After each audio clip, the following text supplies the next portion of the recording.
नमस्कार मित्रांनो, आज आपण बोलणार आहोत एक झी स्टुडिओच्या नवीन मूवीच्या ट्रेलरबद्दल, ज्याचं नाव आहे राहू केतू. आता जेव्हा तुम्ही पुलकित सम्राट आणि वरुण शर्मा यांची जोडी जेव्हा एकत्र बघतात तेव्हा तुम्हाला एकाच चित्रपटाची आठवण येत असणार, ते म्हणजे की फुकरे.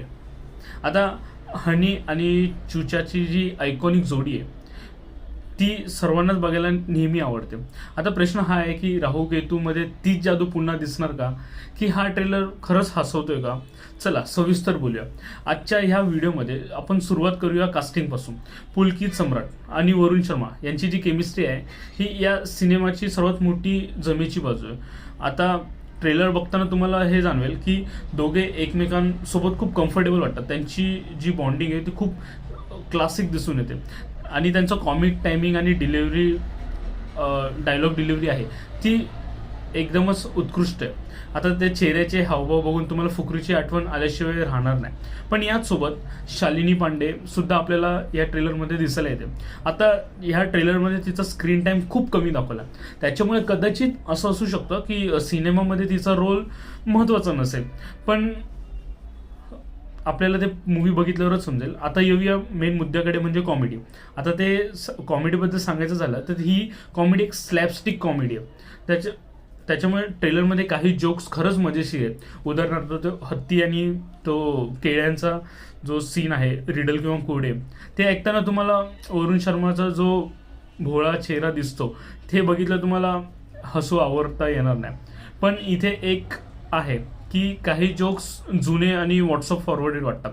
जसं की इजिप्तच्या मम्मीवाला जो जोक आहे, जर तुम्ही एकदम निखळ आणि ब्रेनलेस कॉमेडी तुम्हाला आवडत असणार तर हा जोक तुम्हाला नक्की आवडेल. पण जर तुम्ही खूप स्मार्ट आणि सटायरिकल ह्युमरवाले जोक अपेक्षित करत असाल तर कदाचित हा ट्रेलर तुम्हाला थोडा साधारणपणे ॲव्हरेज वाटू शकतो. आता ट्रेलरवरनं स्टोरीचा अंदाज येत नाही, जो की एक प्लस पॉईंट आहे. की नेहमी आपण असंच अपेक्षित करतो की स्टोरी कधीच प्रेडिक्ट करता आली नाही पाहिजे. आता एवढं कळतं की हे दोघं कुल्लीवरून आलेले आहेत आणि काहीतरी गोंधळ घालणार आहेत. आता भ्रष्टाचारी लोकांची कुंडली फिक्स करण्याचा जो अँगल यात दिसतोय, म्हणजे फक्त टाइमपास नसून त्यामागे नक्कीच सोशल मेसेज किंवा मग एक मोठं मिशन असण्याची शक्यता आहे.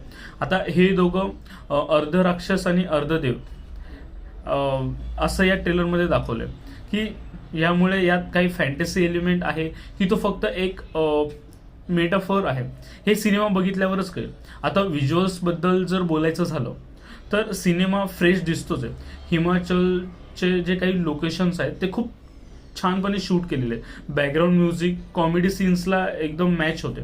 एकंदरीत झी स्टुडिओचं प्रोडक्शन व्हॅल्यू खूप चांगलं आहे हे आपल्याला दिसतं.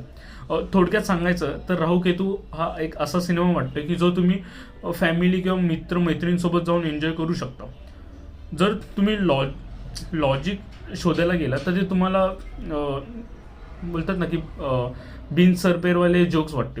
पण जर नुसतं तुम्ही टेन्शन विसरण्यासाठी जर मूवी बघाल तर हा तुमच्यासाठी खूप चांगला आहे. माझं मत आहे की वरुण शर्मा आणि पुलकितची जी जोडी आहे ती कधीच निराशा करत नाही सहसा. त्यामुळे धमाल, गोलमाल आणि फुकरे टाईप सिनेमे जर तुम्हाला आवडत असणार तर हा सिनेमा तुमच्यासाठी नक्कीच एक चांगली मेजवानी ठरू शकते. हा सिनेमा 16 जानेवारीला रिलीज होतोय, त्याच्यामुळे 16 जानेवारी तुमच्यासाठी एक चांगली ट्रीट असू शकते. तुम्हाला हा ट्रेलर कसा वाटला आणि पुलकित आणि वरुणची जोडी तुम्हाला पुन्हा एकदा बॉक्स ऑफिसवर धुमाकूळ घालेल की नाही, याबद्दल तुमचं काय मत आहे हे मला कमेंट करून नक्की सांगा. धन्यवाद.